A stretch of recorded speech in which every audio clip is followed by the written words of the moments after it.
তাদের যে উদ্দেশ্য ছিল সেটা সফল হয়েছে। কিন্তু ভবিষ্যতে যারা আমরা তারকা পাবো, ক্রিকেটার পাবো, তারা তো এটা সাহস পেয়ে যাবে যদি এটার একটা বড় শাস্তি না হয়। এনামুল হক বিজয়ের একটু কথা বলতে চাই। তিনি মামলা করার হুমকি দিয়েছেন, কিন্তু তার আগে তিনি বিসিবির সঙ্গে নানাভাবে যোগাযোগ করার ট্রাই করেছেন, বিসিবি তাকে রেসপন্স করেনি। আপনি যেটা বললেন যে তার সম্পর্কে সবসময় কানাঘুষা শোনা যায়, বিসিবিও কি তার থেকে একটু দূরে থাকার জন্যই কি এই কাজটা করছে, যে তার সঙ্গে যোগাযোগটা করছে না? না, এটা যে বিষয়টা হচ্ছে, ফোনে এর আগে অনেক বেশি করেছে, তার সঙ্গে যোগাযোগ করেনি বা ফোন ধরেনি তা না। এখন আপনি কতবার ফোন দিবেন? আপনি একবার ফোন দিলেন, আবার মনে হচ্ছে না আমার হয়নি, কথা বলা শেষ হয়নি, আমি রাগ ঝাড়বো, ক্ষোভ ঝাড়বো।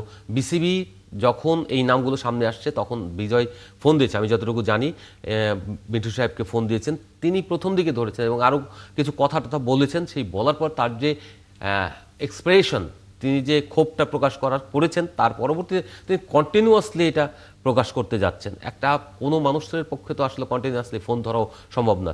তো সেই জায়গায় কিছু ক্ষেত্রে হয়তো একেবারেই কন্টিনিউয়াসলি যোগাযোগ করেনি। তার দাবি যেটা সেটা হচ্ছে প্রমাণ দেওয়া হোক, প্রমাণ দেখানো হোক, কিন্তু এই প্রমাণটা কিন্তু এই প্রক্রিয়ায় দেখানো হয় না। এখন কথা হচ্ছে যে বিসিবি তো নাম প্রকাশ করেনি, কিন্তু পরোক্ষে প্রকাশ করেছে।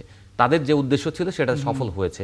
আবার কেন নাই, ওই তালিকা না থাকলে খুব স্বাভাবিক যে সবাই বুঝে যাবে যে এই প্লেয়ারগুলি তালিকায় নেই। এমন দুজন ক্রিকেটার যারা তালিকাভুক্ত ছিল না, তালিকায় ছিল না, তারা তো আপনার এখানে ওই 9 জন যে রেড ফ্ল্যাগে রয়েছেন সেই 9 জনের মধ্যে আছেন। তারা তো মনে করছেন আমার নাম নেই, কারণ আমি এখানে তালিকায় ছিলাম না।